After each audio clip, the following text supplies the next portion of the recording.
Hi, I'm Dr. Patricia Grabarek. And I'm Dr. Katina Sawyer, and welcome to Thriving at Work, a Worker Being podcast. You can learn more about us on our website, workerbeing.com, or on social media, or you can join and support our community at workerbeing.com/community. There's a lot of fun stuff going on this year, so go check it out. So today we are going to be talking about a newish HR policy that many organizations are instituting, which is egg freezing policies. And so you may have heard of these in workplaces, or perhaps your workplace has this policy. We're going to be talking about some of the pros and cons of those policies and how your organization might handle them effectively.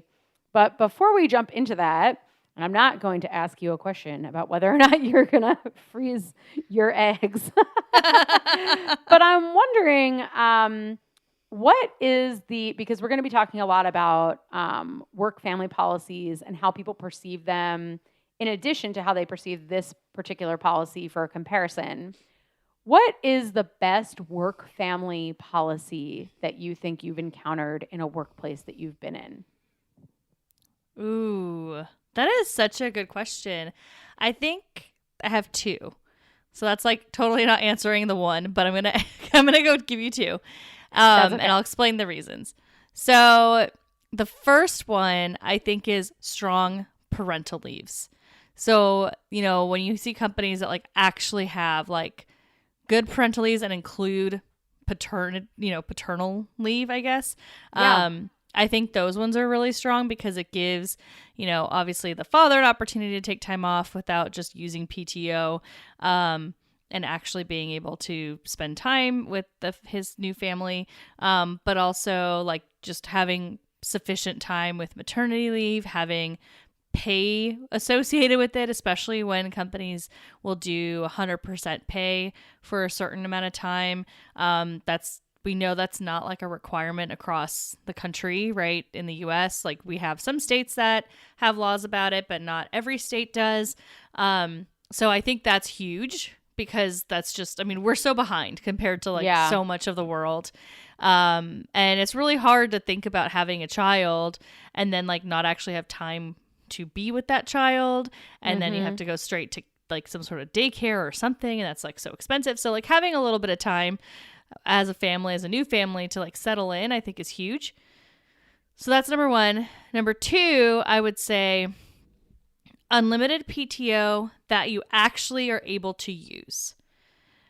And the reason why I say that one is because it allows for a lot of flexibility with parents. Obviously not just parents, but if we're talking about specifically around work family, it gives you flexibility to take time if like a kid is sick or a parent is sick or somebody else is, something's going on in your family life, that you can just take some PTO when maybe you normally wouldn't because you have a limited amount of time and you need it for like a vacation or like a holiday or whatever. So I think having unlimited PTO that people are actually encouraged to use can really help you with some of that flexibility on days when something unexpected happens with your family. I think those are both awesome examples. And I know that you've worked in a context before where there was unlimited PTO and you really felt like you could actually use it if you wanted to. So I think that's a great call out. The one that I was going to talk about was also to do with parental leave. And even though I've never used this policy before, I see how much it benefits my colleagues. And that is that in an academic setting, we go on a semester. And so the 12 weeks like required leave doesn't coincide with the leave for a semester. So they would do this weird stuff, and a lot of universities still do this, where it's like you teach for like the first 5 weeks of a semester, and then you're out for the like next 12, or like you start a semester, or you like start a semester and then end a little bit early, but like it's not timed according to the semester. So it didn't make sense because you're teaching like part of a class and then not the other part, or like almost all of a class, but not another piece of it because you want to be able to like span into the next semester in a way that makes sense. And so like it was causing these bizarre patterns where people were getting evaluated for their classes based on their teaching and then like a little bit of someone else's, and you're like out on leave for part of it. And so it can mess up your like teaching evals because you're not there for the whole time. And then also it was causing problems because if people like went into labor early, then they don't really have a plan for what's going to happen for the class and they're like in the midst. So U of A has What a this mess. policy. I know. U of A has this policy, but so do other places where they just do the full semester. So like whatever semester you want to be out, you're just out for the semester. And that's the policy leave is like by semester instead of going with what like the government norm is, which doesn't work for the semester calendar system. So I feel like that was just like a common sense thing to do, but it actually makes a big difference because I know it's just a huge stressor for people who are out on leave that their work is like not aligning week wise with the weeks they get. And it creates all these other problems. What happens? So I'm gonna poke a hole in it. What happens if you have your baby like 3 weeks at the last 3 weeks of a semester? Like really, you would need the next semester off too, though. Yeah, I think it is a little tricky if you're in the fall because in that instance, people might choose to like do something with their fall class where they like might not switch it over to a different person, but like, okay, we'll meet remotely or we'll like do, like they try to make it so the class like is pretty much done before 3 weeks and they have like guest speakers for the last 3 weeks or something. You know what I mean?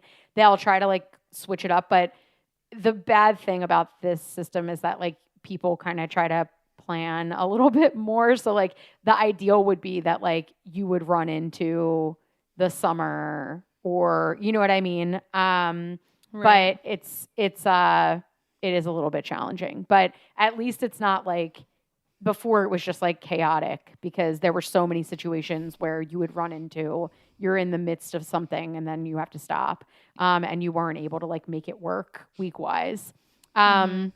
So yeah, so that would be what I would pick because I think it's just useful for people to have their work and their life align in a way that actually goes along with the cadence of the type of work that they do. Yeah.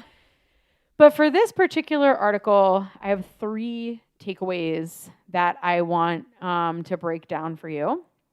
And they're kind of in order from like maybe most shocking to like more encouraging. So the first, the first is that egg freezing policies, and I want to be careful when I break this down that I'm not saying that the policies are bad, but egg freezing policies are viewed more negatively than any other work family policy, which they tested a bunch of them in this study, and it was across a bunch of different studies, including no policy at all. Oh. And this is even true among women who do want more children or say they may want more children in the future. So not super positive views. We'll talk about that. The second takeaway is sort of why that's the case. So employees view egg freezing policies as sending mixed signals. So I'm going to talk about the mixed signals that they send. And then the last is that really more of a path forward. Organizations shouldn't get rid of egg freezing policies, but they should be very careful about how they message those egg freezing policies. So those are the 3 takeaways. That's awesome. It makes a lot of sense. I can feel what the conflict might be. So I'm excited to hear you break it down. Yeah.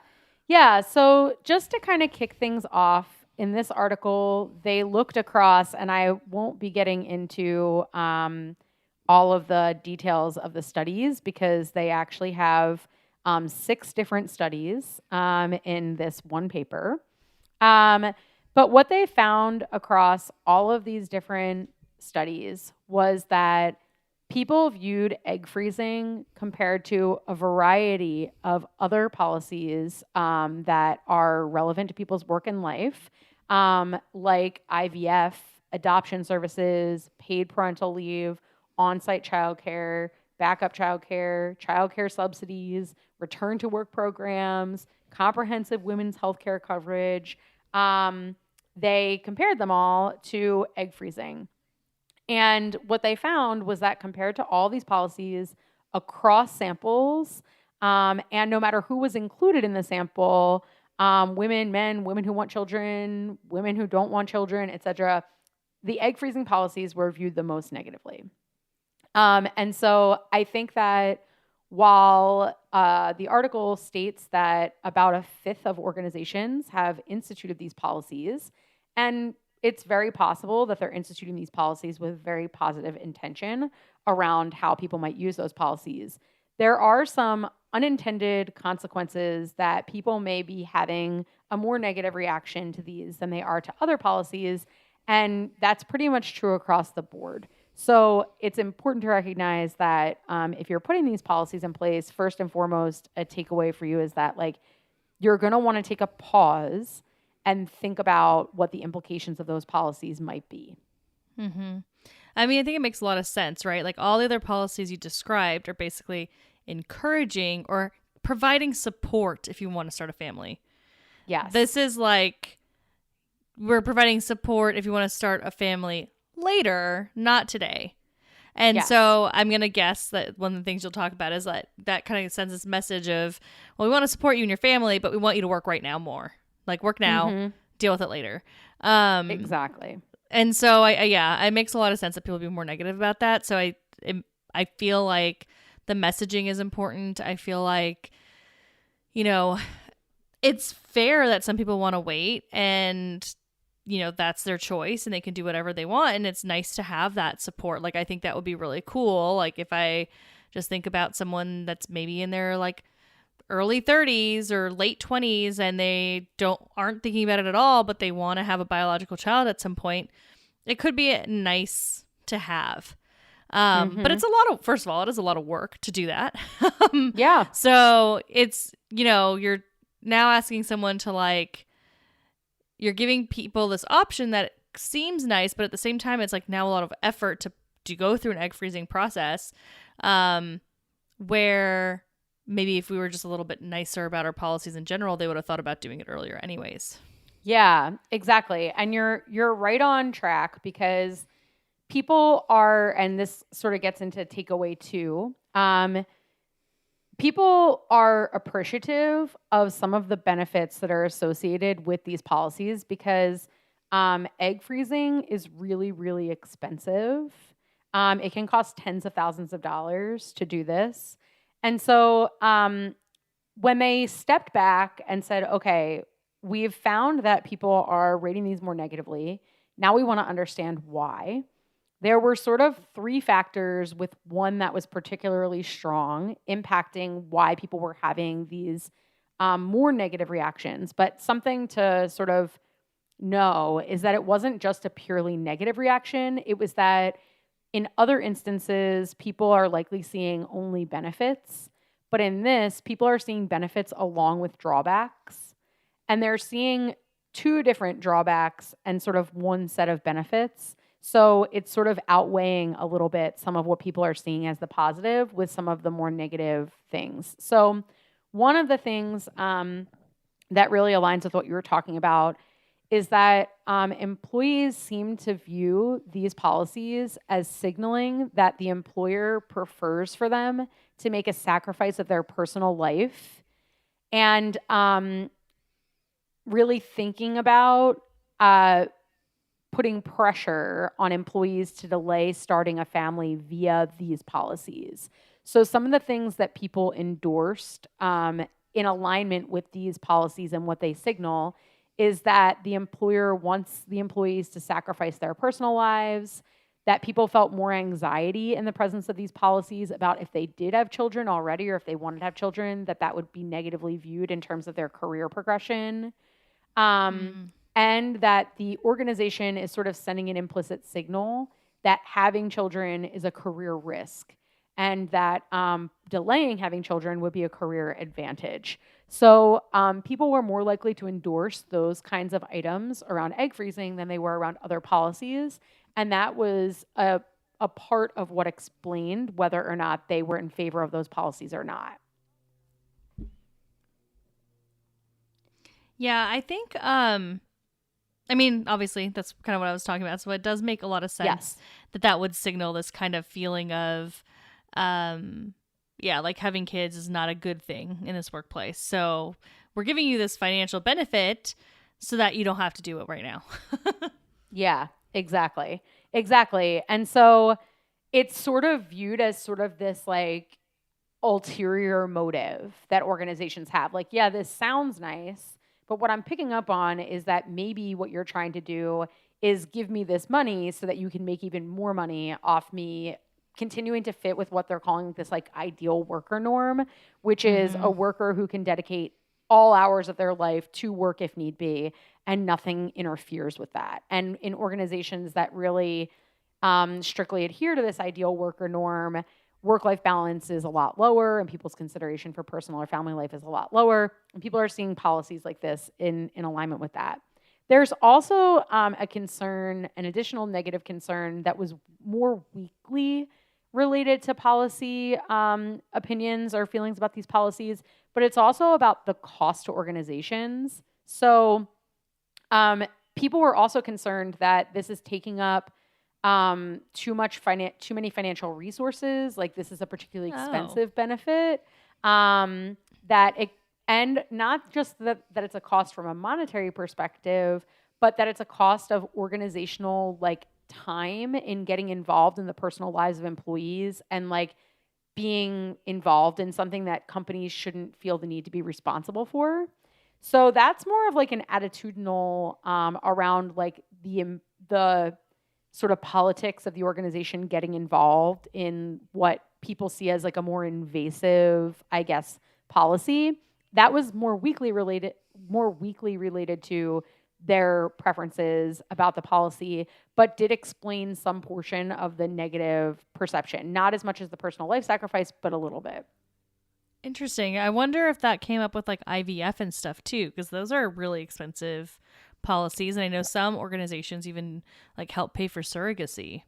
Yeah. And so in this particular set of studies, they found that these concerns existed for other sorts of policies, but they existed much more prevalently for egg freezing. But to your point, the next highest in terms of ratings of cost to organizations was IVF, but it was less so than egg freezing. Fascinating. That's super fascinating to me. Yeah. Yeah. And then the positive part though, and the part that I'm going to want to focus on for like sort of figuring out what to do or how to move forward in the third takeaway is that people do see some benefits associated with these policies. So people viewed these policies as giving employees flexibility in the timing of their personal life decisions. They thought that these policies give employees a sense of control over meeting their own goals, both in their personal and professional lives. That they felt they had more choice in how to structure their personal lives, that they had access to this policy, and that they felt supported in their personal lives by the company. So the strongest predictor of attitudes was this personal life sacrifice, and that's why it took a more negative twinge. But these benefits to employees also were predictive in the positive direction of whether or not people supported the policies. So there's sort of these like ambivalent feelings about the policies that like, on one hand, I appreciate the flexibility and having this option because it gives me some control.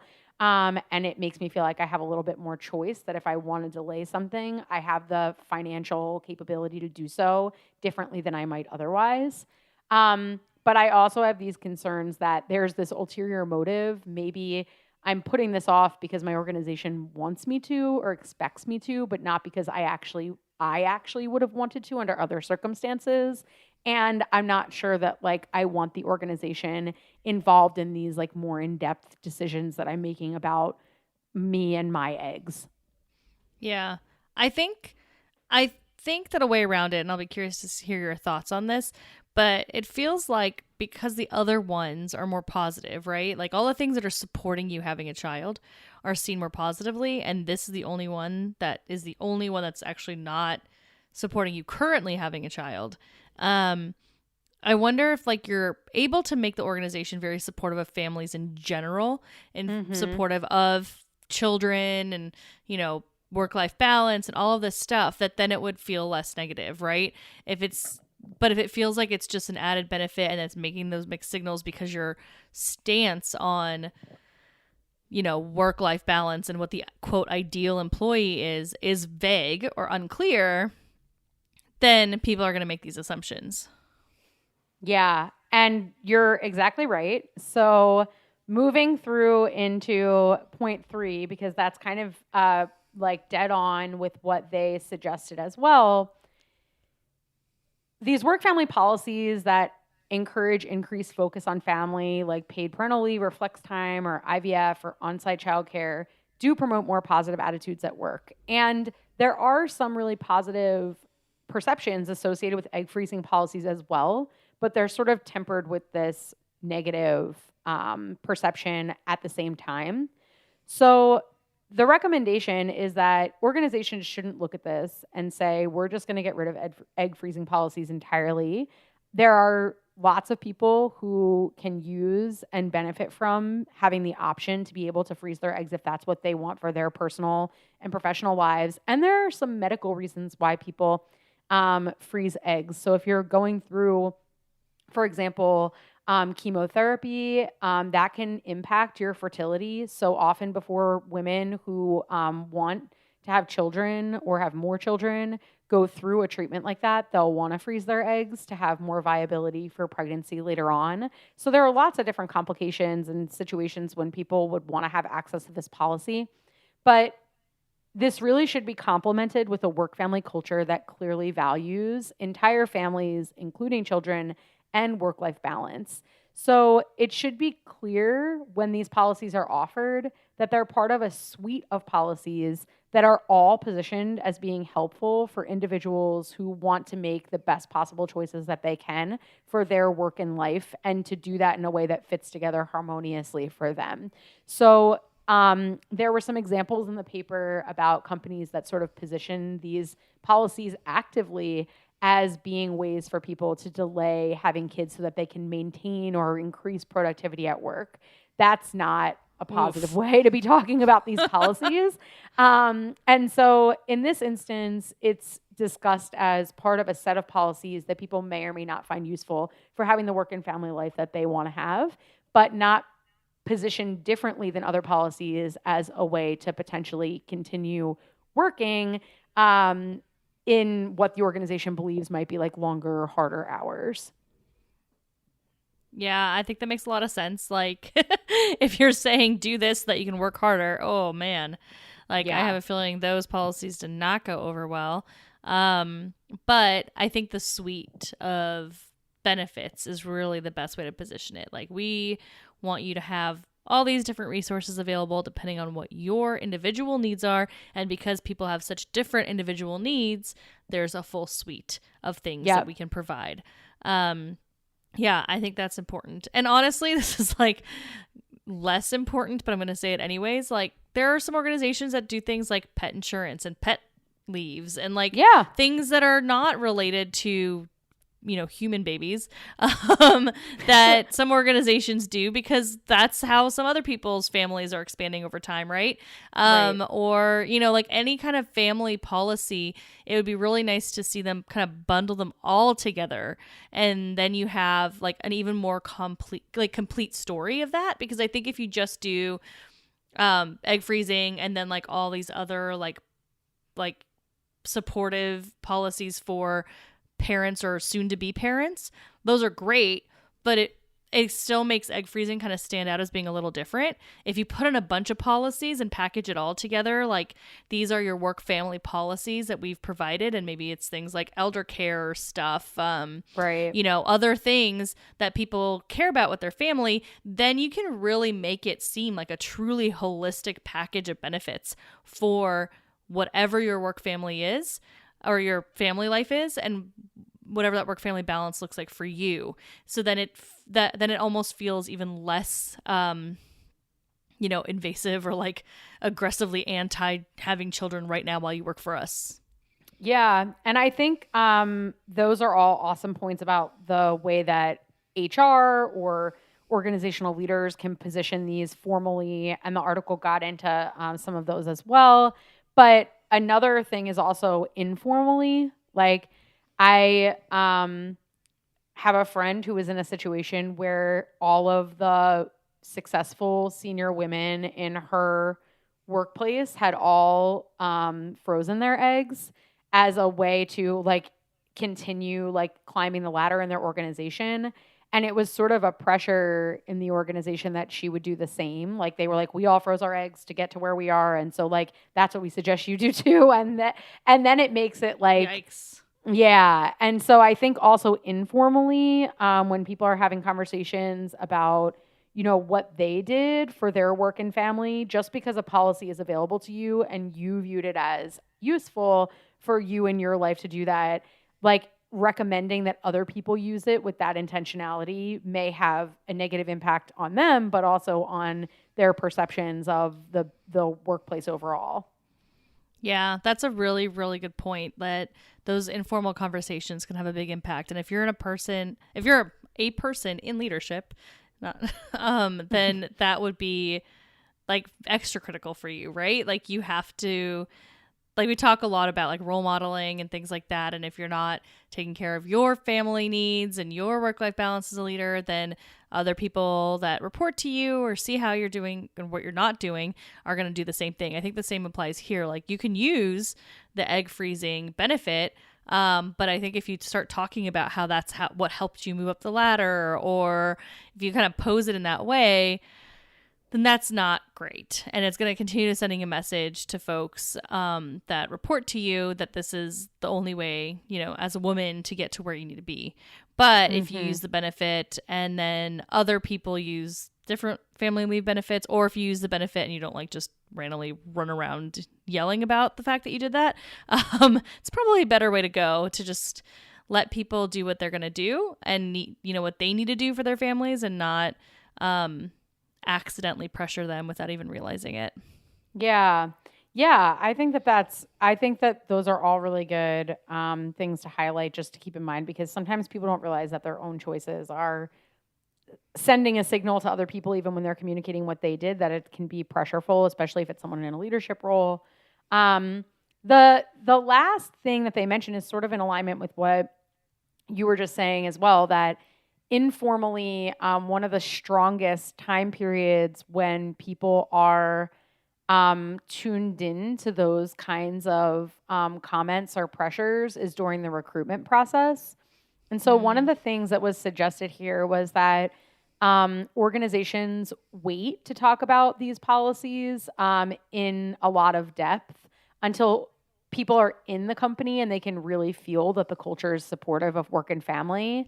Because it may be the case that in a recruitment setting, as people are looking around and trying to figure out, what is work life here, and they don't have these other more rich signals from the context about what it would be like to work there, that if you really push like this idea that like we have this great policy and you can freeze your eggs, and like that, it might send a signal to employees ahead of time in the recruitment process that might not actually be aligned with your culture, but because they don't have other indicators of how the policy is positioned, that you might want to mention it, but not go into like super depth about it until a person's able to really view it in context of the rest of the culture of the organization. I think that's a really good point, because you don't have that context and it could be something that scares people away. Right.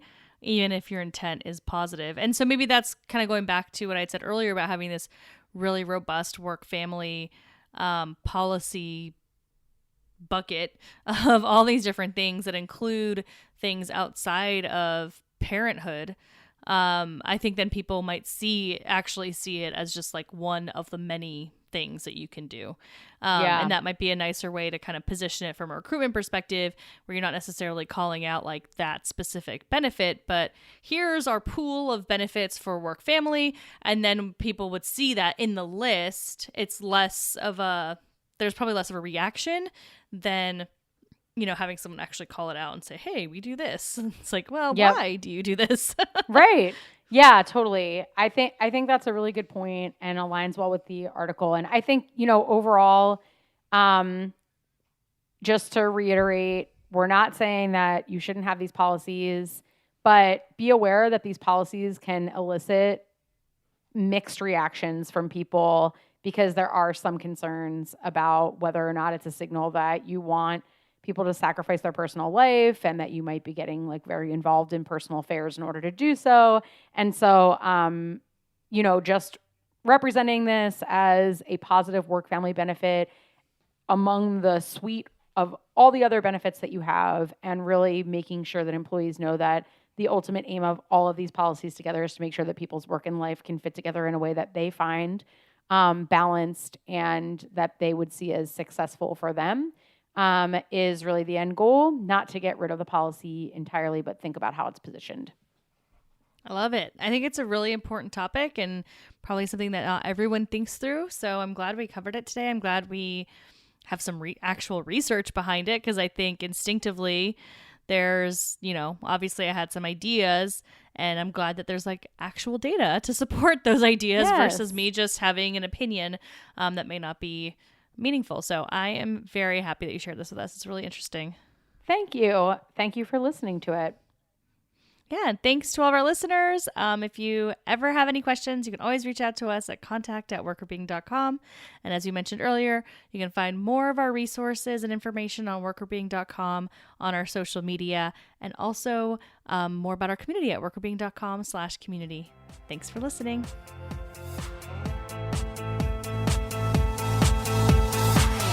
Thriving at Work is hosted by us, Dr. Patricia Grabarek and Dr. Katina Sawyer, and produced by Allie Johnson.